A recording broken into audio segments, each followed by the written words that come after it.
Intense feeling, raw emotions, and a cheering crowd are what make any sport amazing. But what makes it even better are the godlike moments that become a huge part of history. That's exactly what we're going to be talking about in today's video, so sit back and try your best to relax as we take you to the top 6 God mode moments in tennis history. First up, Nadal's unbelievable returns against Karlovic in Shanghai in 2015. We define this match as an undefeatable, resilient, and a display as an indestructible fighting spirit. Yeah, that's right. Nadal had us hanging on the edge of our seats the entire game as our eyes move left to right. If you're a tennis fan, you'll probably remember this match, but if you don't, let's just say Nadal was lethal that day against Karlovic. You know how sometimes in the beginning of matches they can be like super slow and super long? Well, this match was the entire opposite. The King of Clay, Nadal, immediately broke into the first game of the match with 3 incredible returns on Karlovic's first serve. Previously struggling with his tennis in the tournament, Nadal was very quick to make a switch and serve as a conqueror on the field, quite literally. Nadal's godlike energy made his movements fascinating. It really felt like Nadal was like the Flash, moving from one corner to the other. He was present everywhere on the court, making sure he was hitting balls to every corner, giving Karlovic a real tough time. After a long match of 2 hours and 44 minutes, Nadal won the match and made a godlike return to the tournament. Reflecting on the crucial service break in the first set, Nadal said that game was so important. Probably one of the best games in my career. Almost a miracle. 3 winners from his first serve. That was really amazing. This goes down as the rarest game in the history of tennis. Next up, we got Andy Roddick upsetting Roger Federer in Miami. This was in 2012. If Sweet Redemption had a face, this game was more like it. Roger had the upper hand as he flawlessly moved around the court without breaking a single sweat for the first 21 games, including the 2009 Wimbledon final, which for tennis fans is an emotional topic. While on the other hand, Roddick's luck was quite the opposite. He'd been on a losing streak for quite a few months, and this match then brought the exact moment where the turns had tabled.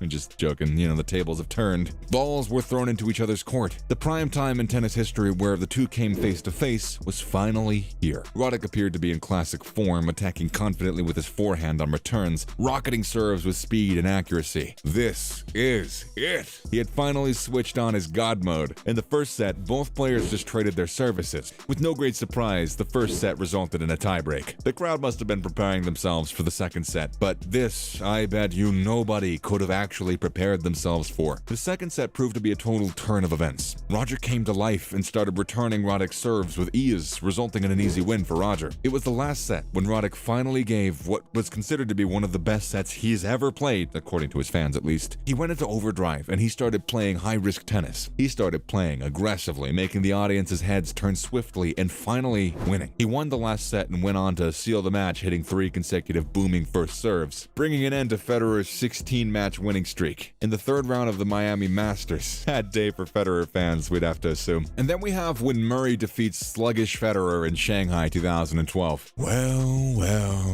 Well, this is considered to be one of the greatest games in tennis history. 2 giants battled for an hour and 38 minutes. The crowd had anticipated this one to be a good one. With what seemed like a semifinal, the match was very quick to take a turn and become one-sided. Now why, you might be asking? Well, of course, it was Murray's classic, fantastic, godly form. With groundbreaking, smashing, forceful hits, Murray seemed to be unmatchable. There was no room for redemption, or we mean even playing for Fed. The crowd was in awe of Murray's fast footwork, his promising backhand, and tremendous focus. Murray's form had left Fed to be picked on by his fans, who were now seriously questioning his gameplay. In the history of tennis, this match went down as the single biggest loss that Federer had faced in his career. If any of you are planning to take tennis seriously, you really should watch this match like a hawk, with tremendous focus on Murray's all-star game. Next, Dominic Thiem upsets Novak Djokovic at the 2019 ATP Finals. From the moment this match started, it had the audience biting their nails and sitting exactly on the edge of their seats. It seemed like Thiem had the ball in his court from the very get-go. I was in the zone from the first point on. Well, of course you were. You were all over the court,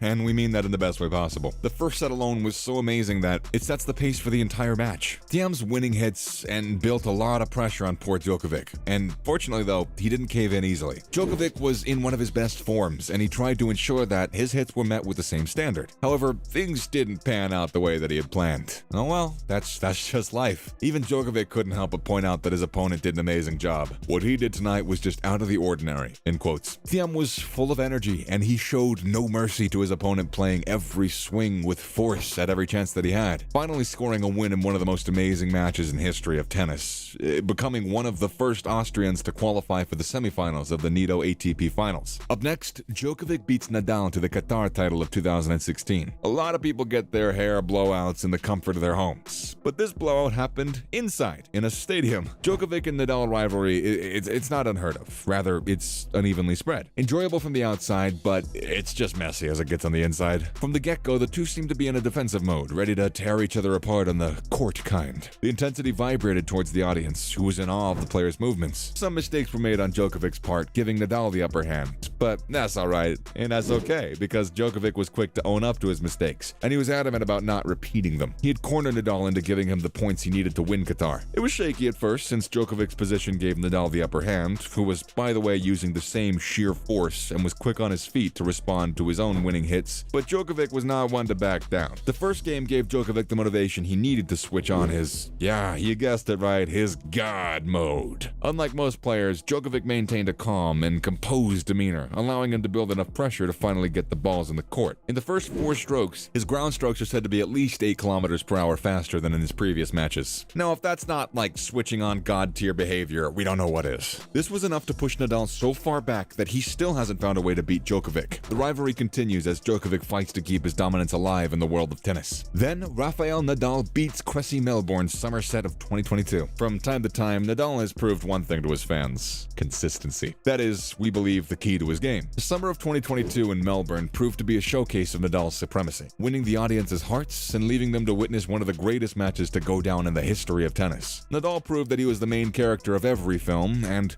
we were all just extras living in his world. The Spaniard was playing for the first time since August, since his foot injury back in the 2021 season, and for sure he was hungry for a win, and he went for it without doubting himself for a single second. His consistency pulled through as he defeated Cressy without dropping a set, with the final winning score of 7-6 and 6-3. These numbers prove not just Nadal's game, but they're just a show of dominance. The game was really rough for Cressy. Nadal's aggression had been activated, and he was not for a second giving Cressy a chance to score. Fine, befitting replies given to Cressy's services made him lead this final. Nadal ended up winning his 89th tour level title at Melbourne's Somerset Trophy, which gave him a kickstart for this year. I mean, at least somebody's having a good year, right? And that's a wrap for this video. What was your favorite God mode moment? Let us know in the comment section below. Make sure to give this video a thumbs up and subscribe to our channel for more videos like this one. And we'll see you in the next one.